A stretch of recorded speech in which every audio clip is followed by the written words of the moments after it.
Bismillahirrahmanirrahim. Assalamualaikum warahmatullahi wabarakatuh. Hello everyone, welcome to our English presentation.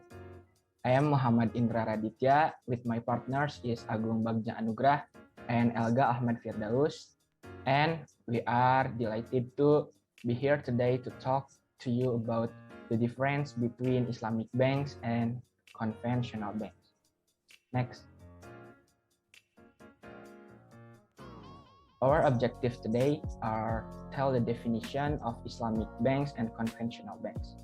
And the next we tell advantage and disadvantage of Islamic banks and conventional banks. And the last one is tell the basic principles of Islamic banks and conventional banks. Okay, next. Okay, I will start with an explanation about definition of Islamic banks and conventional banks. Next. Okay, the first is definition of Islamic banks.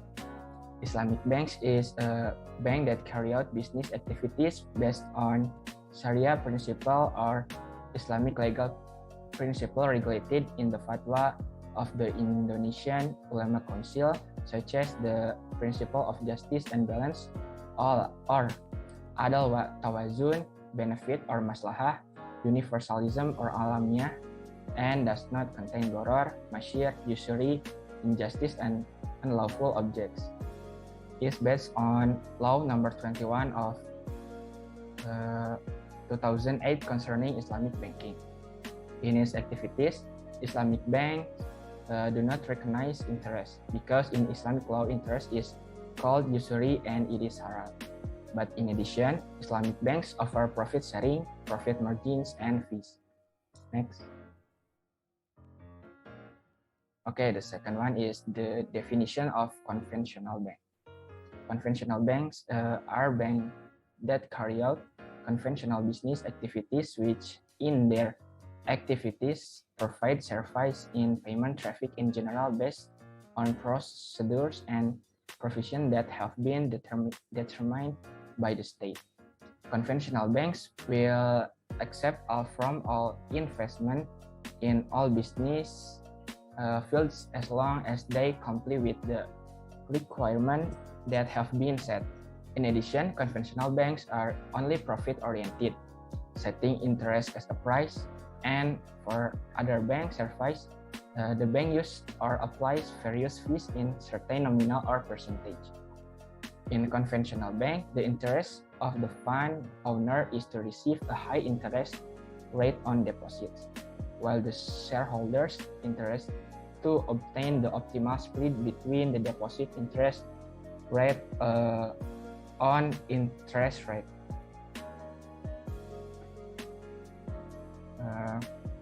Okay, so that's all I have to say the definition of Islamic banks and conventional banks.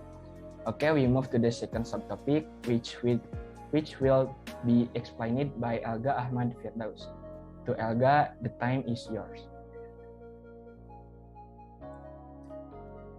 Thanks for the moderator who has given me the opportunity to continue the subtopic. It is about advantage and disadvantage of Islamic banks and conventional banks. First, I'll begin with advantage of Islamic banks. For the first, Islamic banks mechanism based on the principles of efficiency, fairness, and togetherness. Then, number two, it is not easy to influence monetary fluctuation, determining the price of the profit-sharing bank based on an agreement between the bank and the depositor in accordance with the type of deposit and the time period, which will determine the size of the profit-sharing portion that will be received by the depositor. Then number three, Islamic banks are more independent in their profit-sharing policies. Then number four is Islamic banks are relatively easier to respond to government policies. And the last is avoiding money laundering practices. Then I will talk about disadvantage of Islamic banks. Number one, to prejudice against all customers and assume that everyone's look honest and trustworthy, so prone to good faith. Number 2, the profit sharing method requires complex calculation, so the risk of miscalculation is greater than that of conventional banks. Number 3, misjudgment has a bigger impact than conventional banks. Number 4, Islamic banks' products are not yet accustomed to accommodating the needs of the community and are less competitive. Islamic banks' management tends to adopt Sharia conventional banking product with limited product variation. And then number 5, inadequate public understanding of the operational activities of Islamic bank. Let's now turn to advantage of conventional banks. For the first, the interest method that has long been known by the public.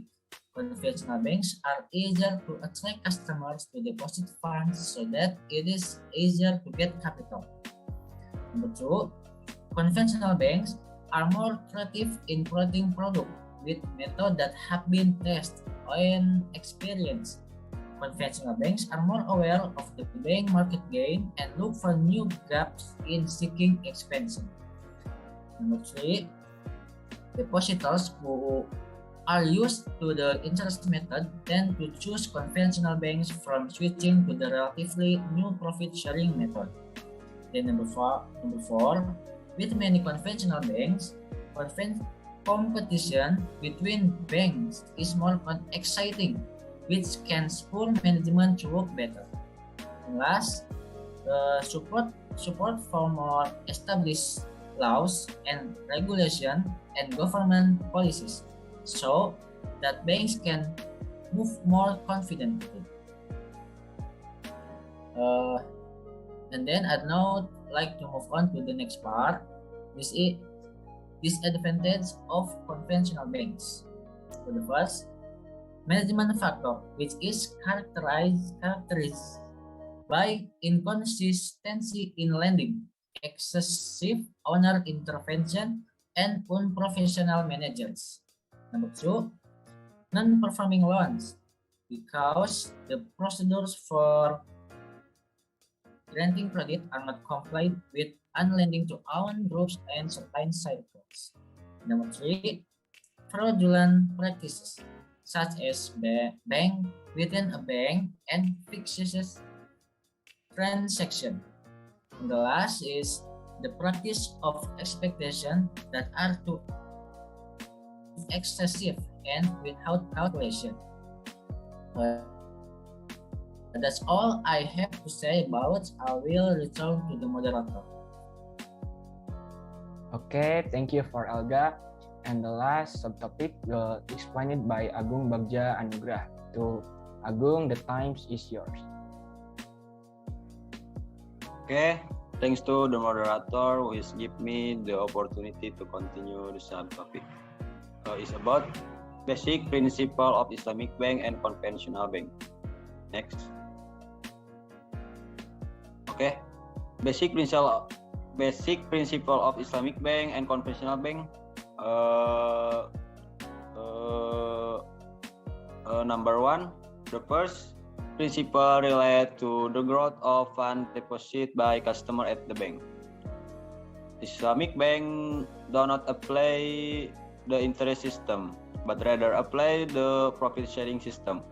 In conventional bank, money usually grow from the interest given by the bank. And then number 2, principle relate to value. Islamic bank tend not to be value free. This means only investing in halal business according to Islamic teaching. Meanwhile, conventional bank hold the principle of free value. This means that conventional bank are free from religious value, so that they can carry out any roles and activities as long as they generate profit and do not violate the applicable rule of state financial institution such as OJK and Bank Indonesia. Next, last one, Principle relate to the view of money. Islamic bank consider money as part of a medium of exchange, not something that can be traded. Islamic bank think that money can be exchanged in other form as needed. Meanwhile, conventional bank that money as good that can be traded. So that's all I have to say about. I will return to the moderator. Okay, thank you for Agul. So guys, that's all about our presentation. We hope what we have said can be useful for all of you. In conclusion, let me sum up the main point. The first, Islamic bank is a bank that carry out business activities based on Sharia principle or Islamic legal principle regulated in the Fatwa of Indonesian Ulama Council. Meanwhile, conventional banks are banks that carry out conventional business activities which in their activities provide services in payment traffic in general based on procedures and provisions that have been determined by the state. The second, there are many advantages and disadvantages between Islamic banks and conventional banks.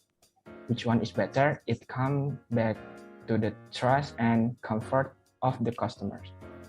And the last one, in the basic principles of Islamic banking, it can be concluded that everything in Islamic banks is bound by religious values, while conventional banks are free from religious values so that they can carry out any roles and activities as long as they generate profits and do not violate the applicable rules of the institution, state finance, such as OJK and Bank Indonesia. Okay guys, that's all about our presentation. Thank you for your attention. We are sorry if we have mistake. Wassalamualaikum warahmatullahi wabarakatuh.